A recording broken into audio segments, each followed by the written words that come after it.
और इसकी जो विधियां हैं और परीक्षण है इसी के बारे में हम जानने वाले हैं कि इस बीमारी में क्या क्या होता है, क्या क्या नहीं होता है। और उम्मीद है कि आपको सारी चीज़ें समझ में ज़रूर आएंगी। तो ये और शुरू करते हैं।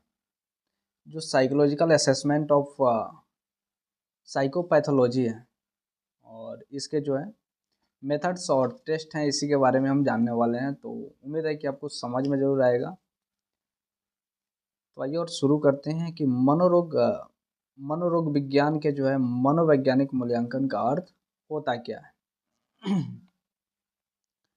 मनोरोग विज्ञान के मनोवैज्ञानिक मूल्यांकन का तात्पर्य जो है मानसिक विकृतियों अथवा सामान्य व्यवहारों का मूल्यांकन से है। दूसरे शब्दों में मूल्यांकन का उद्देश्य यह निर्धारित करना है कि असामान्यता साधारण है अथवा गंभीर। सामान्य व्यवहार में कितनी मात्रा में विचलित है। इन दोनों तरह के व्यवहारों के बीच केवल मात्रा का अंतर अथवा केवल मात्रा या फिर गुणों का भी अंतर है।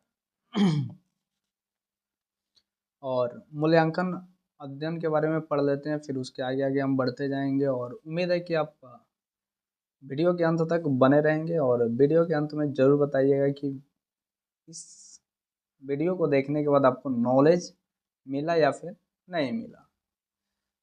तो मूल्यांकन अध्ययन जिसको हम असेसमेंट जो है स्टडीज बोलते हैं, तो इसके बारे में हम जानेंगे। मूल्यांकन अध्ययन का उद्देश्य यह है कि किसी समय विशेष में होने वाले व्यवहार का वस्तुनिष्ठ विवरण देना। मूल्यांकन केवल मापन उपकरण नहीं है, बल्कि यह व्यवहार का निरीक्षण तथा व्याख्या का एक सामान्य उपागम भी होता है। मूल्यांकन पद्धति का उपयोग है विभिन्न रूपों में किया जाता है, जिसमें हम कुछ चीज़ों में बांट सकते हैं। तो आइए और ABCD में करके जाते हैं। ए में इसका उपयोग भविष्य में होने वाले व्यवहार की भविष्यवाणी के लिए किया जा सकता है। दूसरा है वर्तमान में होने वाले व्यवहार के कारकों के पहचान के लिए किया जाता है। तीसरा है चिकित्सक प्रक्रियाओं के प्रति सकारात्मक प्रतिक्रिया या संभावना मापने के लिए इसका उपयोग किया जा सकता है। और मूल्यांकन के कितने प्रकार हैं इसके बारे में हम जानना चाहेंगे। मूल्यांकन के प्रकार कितने हैं?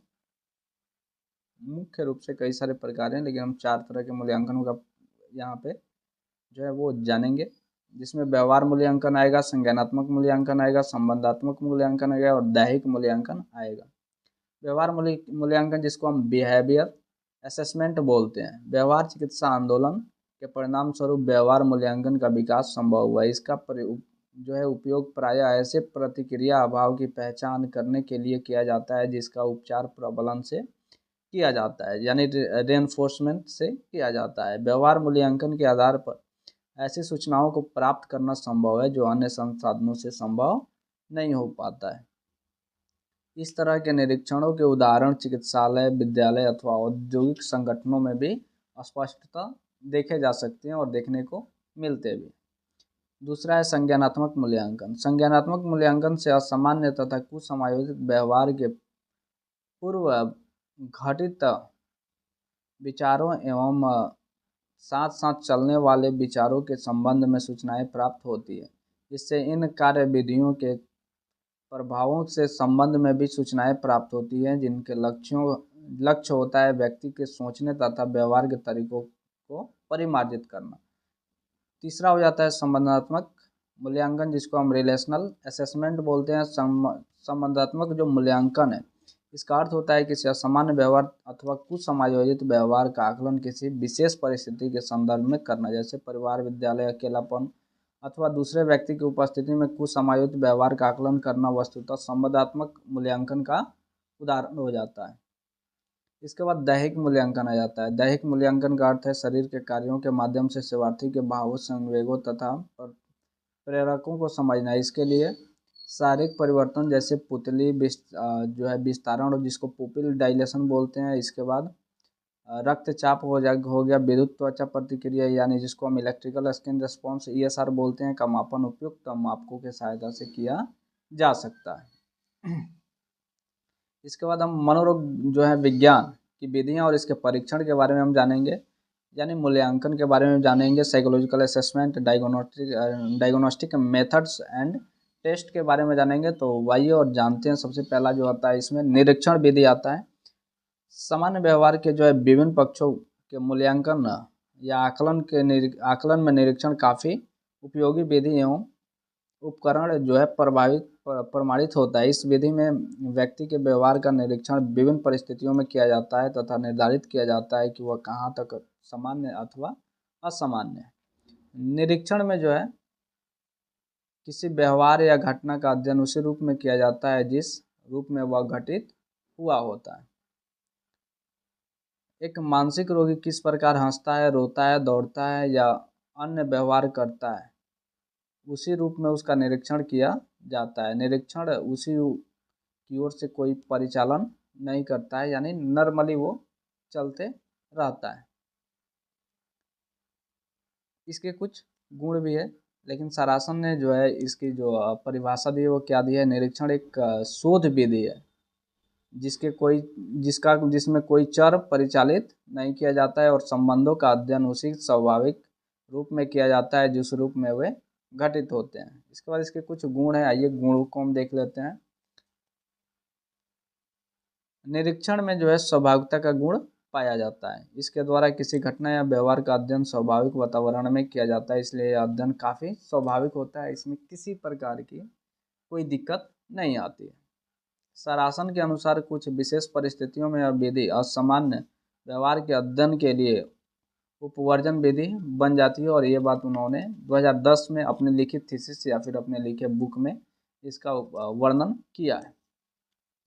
तीसरा, निरीक्षण का क्षेत्र काफ़ी विस्तृत तथा व्यापक होता है। आवश्यकता के अनुसार सहभागी निरीक्षण तथा असहभागी निरीक्षण का उपयोग किया जाता है और ख़ास करके जब आप ग्रेजुएशन में होंगे तो वहाँ पे आपको ये सहभागी और असहभागी निरीक्षण जरूर मिला होगा। लेकिन यहाँ पे बता देना चाहूँगा कि जो सहभागी निरीक्षण होता है वो निरीक्षण होता है जिसमें व्यक्ति सम्मिलित होता है, लेकिन असहभागी निरीक्षण में व्यक्ति सम्मिलित ना होकर दूर से रह के और एक ग्रुप को क्या करता है, देखता है, निरीक्षण करता है और उसी के आधार पे अपने को वो करता है।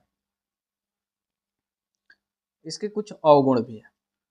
निरीक्षण का जो है यह एक दोष यह है कि व्यक्ति एक ही व्यवहार अथवा शारीरिक हाव भाव की व्याख्या निरीक्षण के विभिन्न रूपों में कर सकता है। अतः किसी व्यक्ति की मानसिक अवस्था का ठीक पता लगाने के लिए आवश्यक है कि निरीक्षण निरीक्षित व्यक्ति के वातावरण से जो है ये परिचित हो। दूसरा है, निरीक्षण का दूसरा दोष यह बतलाया जाता है कि निरीक्षण की पूर्व धारणा उसके निरीक्षण के आधार पर प्राप्त तथ्यों की व्याख्या को प्रभावित करती है। फलतः निरीक्षण के आधार पर सामग्रियों पर आधारित निष्कर्ष वस्तुगत और पक्षपात रहित नहीं हो पाता है। इसके बाद दूसरा जाता है व्यक्ति अध्ययन विधि और इसके बारे में पढ़ेंगे। इसके बाद हम पढ़ेंगे मनोविश्लेषण, साक्षात्कार विधि और भी कई सारी विधियां आनी है। तो हम आगे जैसे जैसे बढ़ते जाएंगे वैसे वैसे इसको पढ़ते जाएंगे और कोशिश कम करेंगे कि इन चीज़ों को बेहतरीन तरीके से समझते जाएं ताकि आपको कोई दिक्कत ना हो, खासकर आने वाले समय में।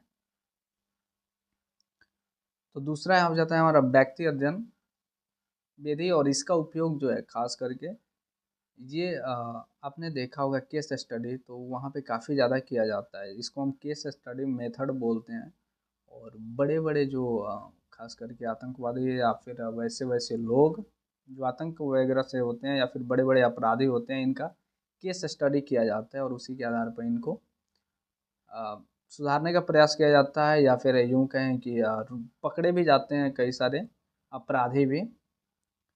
इस विधि के द्वारा जो है एक समय में एक व्यक्ति का ही अध्ययन किया जा सकता है। अतः किसी खास या असामान्य व्यक्ति के बारे में जानकारी के लिए इस विधि का स्थान महत्वपूर्ण है। प्रयोगों एवं अनुसंधानों द्वारा यह स्पष्ट हो गया है कि व्यक्ति को असामान्य बनाने में परिवार की आर्थिक, सामाजिक एवं सान्वेगिक स्थितियों का काफ़ी प्रभाव पड़ता है। इसीलिए असामान्य व्यक्ति कि यथार्थ एवं विश्वस्त परिचय पाने के लिए यह परम आवश्यक है कि हम व्यक्ति के परिवार, आर्थिक, सामाजिक एवं मानसिक अवस्था का जो है पूर्ण ज्ञान करें, उसके जन्म से लेकर असामान्य होने तक के जीवन का पूर्ण विवरण तैयार करें और